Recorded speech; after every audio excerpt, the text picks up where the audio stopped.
Hello everyone, आप सभी का अपना चैनल मैथ से बड़ी स्वागत है। ये क्लास 12 का प्रश्नावली 8.1 समाकलन के अनुप्रयोग चैप्टर है। इसमें आप लोगों को इससे पहले वाला क्लास में 1 से 4 तक इसमें 1 नंबर, 2 नंबर, 3 नंबर और 4 नंबर क्वेश्चन करा दिया गया था। अब जो अब ये 5 नंबर क्वेश्चन को देखा जाए तो 5 नंबर क्वेश्चन कहता है दीर्घवृत्त x square by 4 plus y square by 9 equal to 1 से घिरे क्षेत्र का क्षेत्रफल ज्ञात कीजिए। X square by 4 plus y square by 9 equal to 1 से घिरे क्षेत्र का क्षेत्रफल ज्ञात कीजिए। तो कल यहाँ पे ए का मान बड़ा था, तो इसीलिए दीर्घवृत्त एक्स के अकॉर्डिंग बड़ा बना परवलयाकार। और आज जो है वाई का मान बड़ा है, यहाँ पे 2 का स्क्वायर, यहाँ पे 3 का स्क्वायर, तो वाई में ये बड़ा है, तो वाई में बड़ा है तो आज वाई के अकॉर्डिंग दीर्घवृत्त बनेगा। तो फिलहाल आप लोग ध्यान से देखने का काम करें। तो क्वेश्चन नंबर 5, क्वेश्चन नंबर 5 इसमें क्वेश्चन है x square by 4 plus y square by 9 equal to 1। इसको हम लिख सकते हैं एक्स स्क्वायर बटे 4 को 2 का स्क्वायर, वाई स्क्वायर बटे 9 को 3 का square equal to 1 equal to 1। यहाँ पे जैसे हम लोग तुलना करेंगे x square by a square plus y square by b square equal to 1 का। अब यहाँ पे अगर इससे तुलना करके हम लोग देखेंगे तो यहाँ पे आ जाएगा ए का मान इक्वल टू 2 और बी का मान इक्वल टू 3। ये जो दीर्घवृत्त बनेगा किसके अकॉर्डिंग बनेगा, तो वाई एक्स के अकॉर्डिंग, क्योंकि बी का मान बड़ा है।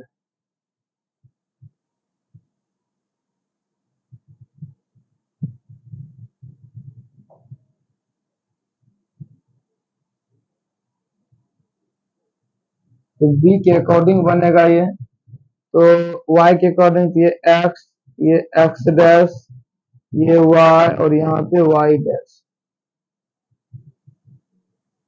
अब इसमें जो एक पॉइंट बनेगा यहाँ से यहाँ तक की दूरी 2 है, इस पॉइंट का नाम हो जाएगा 2,0 और यहाँ पे जो ये पॉइंट हो जाएगा 0,3। 0,3। तो कल जो हम 4 नंबर क्वेश्चन को बताए थे, तो 4 नंबर क्वेश्चन में आप लोगों को ध्यान दिया गया होगा, तो आप लोग ध्यान से जरूर देखे होंगे कि 4 नंबर क्वेश्चन में जो चले थे तो इसमें क्या बताए थे, अगर वाई एक्स के अकॉर्डिंग चलेंगे तो अलग मान निकालेंगे। अब इसमें भी अभी जो है हम लोग जस्ट मान जो निकालेंगे, इसमें फिर जो है वाई का ही मान निकालने का प्रयास करते, क्योंकि एक्स के अकॉर्डिंग हम लोग करते आए हैं डिफरेंशिएशन इंटीग्रेशन, तो कर लेते हैं। और वाई के अकॉर्डिंग थोड़ा सा उल्टा दिखे सुनने समझने में और करने में भी लगता है, तो इसी की वजह से यहाँ पे हो गया x square by 4 plus y square by 9 equal to 1। यहाँ पे प्लस में उधर जाके माइनस में, तो y square by 9 equal to 1 minus x square by 4। तो यहाँ पे जो है क्रॉस अगर मल्टीप्लाई कराएंगे तो वाई स्क्वायर बराबर लिख सकते हैं 9 into 1 minus x square by 4। Square को हटाएंगे तो हम लोग लिख सकते हैं अंडर रूट, तो यहाँ पे लिखेंगे y equal to under root, यहाँ पे 9 है, एलसीएम लेंगे तो यहाँ पे 4 हो जाएगा, यहाँ पे 4 माइनस एक्स स्क्वायर। 9 और 4 का अगर वर्गमूल किया जाए तो हो जाएगा 3/2 root under 4 minus x square. Same कल वाला ही फॉर्मूला इसमें लगेगा, और कल इसी जगह फॉर्मूले के पास जो है प्रॉब्लम हुआ था जिसके कारण कि गलत हो गया था। अब इसमें थोड़ा सा इस क्षेत्र का जैसे क्षेत्रफल निकालना हो, इस भाग का थोड़ा कुछ नाम लिख देते हैं, जैसे ये हो गया ओ, ये हो गया ए बी, ऐसा ऐसा कितना भाग है, 4 भाग। कल भी इसी बात को बताए थे, तो यहाँ पे लिखेंगे अभिष्ट अभिष्ट क्षेत्रफल इक्वल टू 4 गुना ओ ए बी का क्षेत्रफल। ओ ए बी का क्षेत्रफल तो 4 अब इसका जो लिमिट जो है आज भी हम x के अकॉर्डिंग है तो लिमिट x का ही लेंगे, तो x का लेंगे 0 से 2 y dx। तब यहाँ पे रखेंगे 4 0 से 2 y का मान क्या यहाँ पे निकला हुआ है 3/2 root under 4 minus x square dx। 3/2 constant है, 2 दूना 4 3 दूना 6। अब ये हो गया ए स्क्वायर माइनस एक्स स्क्वायर, इसका फॉर्मूला क्या होता है 0 से 2 2 का square minus x square dx। कल इसी के फॉर्मूले में क्वेश्चन नंबर 4 में कुछ मिस्टेक हो गया था जिसके कारण ऐसा इशू आया था 6। आज यहाँ से बता रहे हैं इसका फॉर्मूला होता है x/2, जो है रूट के अंदर वैल्यू वही होगा 2 का स्क्वायर 4 और एक्स स्क्वायर प्लस ए स्क्वायर 2 का स्क्वायर 4/2 साइन इनवर्स x/2। तो यहाँ पे हो जाएगा x/2, तो x/a होता है, सॉरी x/a, तो x के स्थान पे यहाँ पे x है और a के स्थान पे 2 है। लोअर लिमिट 0 अपर लिमिट 2, तो ऐसा ही वैल्यू आ जाएगा। तब यहाँ पे जो अपर लिमिट को रखा जाए 6 के बाद यहाँ पे अपर लिमिट 2, यहाँ पे देखा जाए अगर 2 का स्क्वायर करेंगे 2 का स्क्वायर 4 4 में 4 0, ये पूरा टर्म हो जाएगा 0, 2 दूना 4। यहाँ पे हो गया 2 साइन इनवर्स 2/2, तो यहाँ पे 1, ये हो गया अपर लिमिट माइनस और लोअर लिमिट 0। यहाँ पे 0 रखेंगे तो 0/2 करेंगे तो ये टर्म 0 हो जाएगा, यहाँ पे तो 2 रहेगा ही रहेगा। यहाँ पे साइन इनवर्स 0/2, तो यहाँ 0 ही होगा और साइन में 0 डिग्री का ही मान 0 हो जाता है। यहाँ पे 6 2 साइन इनवर्स, साइन में 1/2 मान साइन π/2 हो जाएगा और ये तो 0, क्योंकि साइन 0 में 0 मान हो जाता है। साइन इनवर्स से sine cancel, 6 multiply 2 multiply π/2, 2 2 cancel, 6 गुना पाई, तो 6 पाई वर्ग इकाई। ये था क्वेश्चन नंबर 5, यहाँ पे कंप्लीट हो गया। इससे पहले आप लोग जो भी 7.7 पढ़े थे समाकलन, उसी पे आधारित ये सवाल यहाँ से बन रहा था।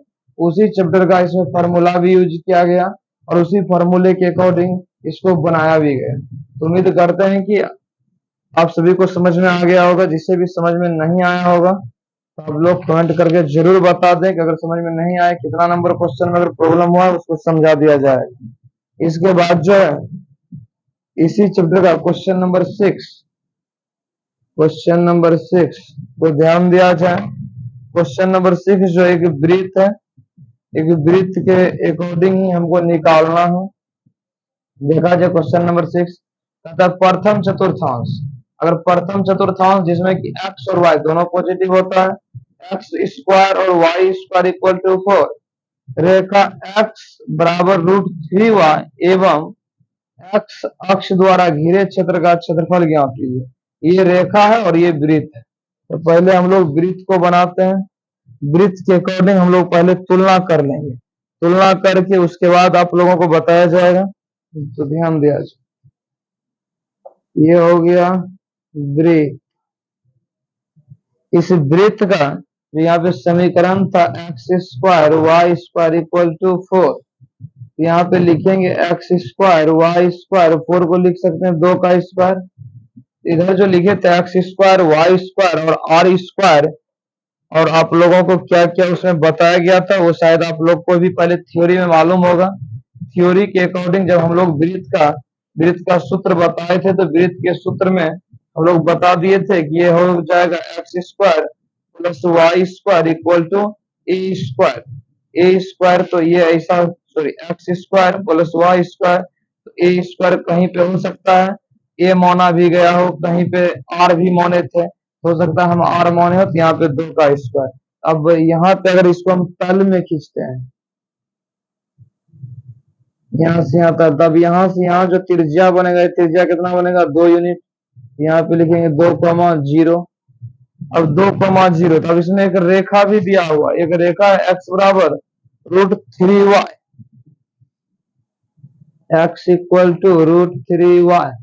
√3y, तो यहाँ से अगर y का मान हम 0 रख देते हैं, जब रखेंगे y इक्वल टू 0 तो x का मान भी क्या हो जाएगा 0। अब इसी तरह से अगर x का मान को रख दिया जाए 1, सॉरी y का मान को रख दिया जाए 1, तो x का मान हो जाएगा √3। तब जैसे यहाँ 0 0 0 0, जो यहाँ पे एक बिंदु निकल के आया 0 0, अगला बिंदु निकल के आया √3 और 1, तो ये 0 0 तो इसी मूल बिंदु से ही गुजरेगा, मूल बिंदु से गुजरेगा, तो मूल बिंदु से यहाँ, अब ये जो यहाँ पे कटा होगा ये तो ऐसा भी हो सकता है, इस बिंदु का तो हमें मालूम नहीं, लेकिन इतना तो कम से कम इसको हम लिख सकते हैं x equal to √3y, x equal to √3y ये रखा गया है। और ये वृत्त जो है किसका है, x square y square equal to 4 का ये सर्कल खींचा गया है। ये हो गया x अक्ष, ये हो गया x dash, y dash, y dash.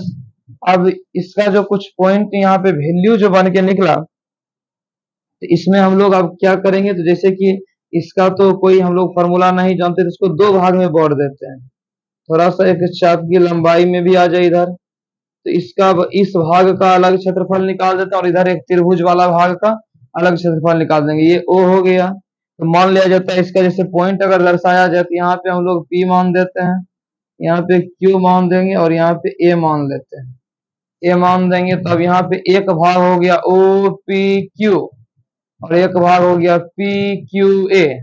अब इसका क्षेत्रफल निकालेंगे, तो इससे हम लोग इसमें क्या कर सकते हैं, इस दोनों भाग का क्षेत्रफल हम निकाल सकते हैं। तो दोनों भाग का जब क्षेत्रफल लेंगे, तो दोनों एक क्षेत्रफल के अकॉर्डिंग, दोनों जो अपना क्षेत्रफल एक जनरेट करके देगा, ये इसी भाग का फर्स्ट चतुर्थांश में जो भाग आया, इसका क्षेत्रफल हो जाएगा x अक्ष के अकॉर्डिंग।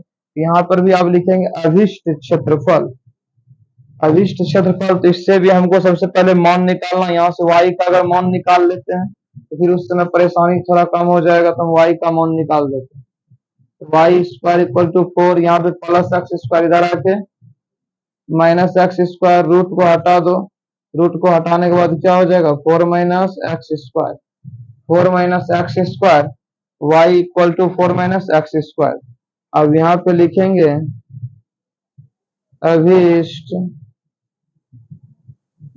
क्षेत्रफल इक्वल टू OPQ, तो OPQ का क्षेत्रफल प्लस PQA का क्षेत्रफल, अब OPQ, तब इसमें जिसका लिमिट बनेगा वो लिमिट कहां से कहां तक बन के आएगा 0, और 0 से ये कहां तक गया √3, 0 से √3। इसमें हम लोग इसका भाग लेके चलेंगे तो 0 से √3, और इसका जब लेके चलेंगे तो यहाँ पे ये मान जो निकल के आएगा, ये मान हो जाएगा √3 से 2, √3 से 2। ये यहाँ से जो यहाँ तक कर्व हुआ है, ये यहाँ से यहाँ कितना हो गया 0 से √3 है, √3 से 2, इस बात को ध्यान रखेंगे। और यहाँ से भी अगर हम लोग y का मान निकालते, तो y का मान क्या हो जाता है x बाय √3, x बटा √3। तो यहाँ पे हम लोग का क्यों चलेंगे y के अकॉर्डिंग, यहाँ x के अकॉर्डिंग चलेंगे, तो इस भाग में x के अकॉर्डिंग चलेंगे, इसीलिए कि यहाँ से जो मान निकल के आएगा 0, 0 से √3, हम लोग इसका लिमिट बनाएंगे। तो यहाँ पे लिख सकते हैं 0 से √3 x dy। तो अब यहाँ पे dy अगर कर दें, तो अब यहाँ पे लिमिट तो चेंज करना पड़ जाता है। लिमिट चेंज क्यों करते, तो जब यहाँ पे लेंगे x का, इसके लिए लेंगे x का, तो हम लोग यहाँ पे y का वैल्यू पुट कर देते, लिमिट ले देते x का। अब इसके लिए अगर y का करेंगे, लिमिट फिर हो जाएगा y का। अब यहाँ पे जो अगर y के अकॉर्डिंग हम लोग आगे बढ़ रहे हैं, तो इससे थोड़ा सा फिर परेशानी होता है। इसको करते क्या है dy dx ही बना देते हैं, फिर यहाँ पे प्लस √3 से 2y dx, यहाँ से वैल्यू को निकाला जाइए था x बराबर √3y, इसको लिख सकते हैं y बराबर x बटा √3, y बराबर x बटा √3, x बटा √3, तो यहाँ पे 1/3, तो इसको कर दो 1 बटा √3, 0 √3 x dx, ये y का वैल्यू हो गया प्लस √3 2, और y का वैल्यू यहाँ पे निकाल के दिया, ये क्या है 4 माइनस एक्स स्क्वायर dx। तो जो भी आपको प्रॉब्लम था यहीं तक आप लोगों को पुट करने में, अगर पुट करने में तो एक बार आप फिर से देख लें, तो इसमें जो एक्स कहां से कहां लिमिट रहा है 0 से √3, ये 0 से √3 जा रहा है, और √3 से अगला वैल्यू यहाँ जो त्रिज्या निकला हुआ तो ये कहां तक जा रहा है 2 तक। ये अगर ये 0 होगा, 0 से यहाँ √3 का ये होगा, अगर √3 होगा तो यहाँ से यहाँ तक क्या हो जाएगा, ये 2 हो जाएगा, 2 हो जाएगा, तो हम 0 से √3 और √3 से 2, तो लिमिट तो हो गया 0 से √3, √3 से 2।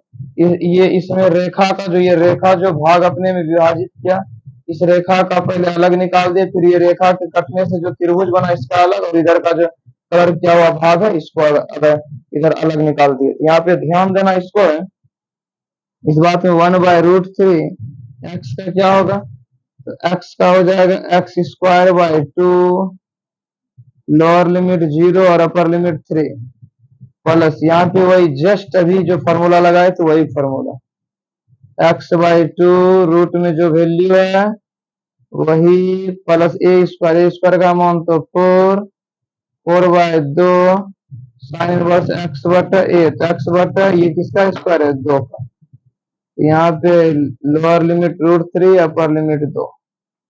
अब इसका मान को रख के सॉल्यूशन को कर दिया जाए, इसका आंसर आ जाएगा। उम्मीद करते हैं कि आप लोग ध्यानपूर्वक देखते रहें और क्लियर हो जाएगा आप लोगों को, कोई भी डाउट। 1/√3 x² अपर लिमिट √3 का स्क्वायर तो 3/2 माइनस 0 का स्क्वायर 0, इसके बाद प्लस यहाँ पे 2 का स्क्वायर करेंगे, 2 का स्क्वायर कर 4, 4 में 4 गया 0, ये पूरा टर्म 0, 2 दूना 4, तो यहाँ पे 2 साइन इनवर्स, ऊपर में 2/2 तो यहाँ पे 1, माइनस यहाँ पे √3 है, यहाँ पे √3/2 माइनस √3/2 रूट अंडर 4, √3 का स्क्वायर 3, 4 में से 3 गया, यहाँ पे 1 plus 2 sine inverse plus 2 sine inverse √3/2, ये हो गया लोअर लिमिट, क्या हो गया तो लोअर लिमिट। तो यहाँ से √3 में इसको मल्टीप्लाई करेंगे, हो जाएगा 3/2√3, 3/2√3, इसके बाद जो प्लस 2 साइन इनवर्स 1 होता है साइन π/2 का मान, माइनस ये 1 को अगर हटा दिया जाए तो हो जाएगा √3/2 सॉरी प्लस 2 साइन इनवर्स √3 कितना का मान होता है साइन 60 डिग्री का मान, तो π/3, तो यहाँ पे लिखेंगे 3/2√3 प्लस 2 साइन इनवर्स से साइन कैंसिल, यहाँ पे क्या होगा π/2 माइनस √3/2। अब यहाँ जैसे करेंगे तो यहाँ साइन इनवर्स से साइन कैंसिल, π/3 प्लस 2 गुना π/3 हो गया lower limit, upper limit minus lower limit. इसमें ध्यान रखना है कि अपर लिमिट और लोअर लिमिट का मान को, अब ये जो वैल्यू है यहाँ से लिखेंगे 3, इसको काट भी सकते हैं, √3 से ऊपर में 2 3 तो रहता है √2 3, तो यहाँ पे √3/2 भी कर सकते हैं, √3/2 और प्लस ये 2 कैंसिल, यहाँ पे क्या बचा minus plus minus √3/2 plus minus minus 2π/3, plus minus में कैंसिल, π-2π/3, एलसीएम 1, एलसीएम तो यहाँ 3 और 1 का एलसीएम 3, यहाँ पे हो जाएगा 3π माइनस 2π, तो इसका आंसर निकल के आएगा π/3 वर्ग इकाई। इस क्वेश्चन में थोड़ा सा जो भी टाइमिंग लगा, बस इसमें प्रत्येक पार्ट को थोड़ा सा डिटेल में करने में थोड़ा सा टाइमिंग लगा। उम्मीद करते हैं यहाँ तक आप लोगों को समझ में आ गया होगा। इसके बाद जो क्वेश्चन नंबर 7 है, फिलहाल हमको लगता है ये आप लोगों को यहाँ तक पहले आप लोग रिवीजन कर लीजिए। रिवीजन करने के बाद जो है 7 नंबर जस्ट, अब जब भी हम लोग इसमें आएंगे बताने 7 नंबर, 8 नंबर, 9, 10, 11, 12 तक जो भी क्वेश्चन है, इस क्वेश्चन को 13 तक एक ही क्लास में जो भी टाइमिंग लगे हम लोग क्लियर कर देंगे। तब तक आप लोग जो है इतना रिवाइज करके रखेंगे, किसी का डाउट नहीं बचे। और कल जो है नेक्स्ट क्लास आप लोगों को बहुत ही जल्द मिल जाएगा। तब तक इतना ही। Thank you very much. इसके अगले सवाल जस्ट नेक्स्ट वीडियो में मिलेंगे।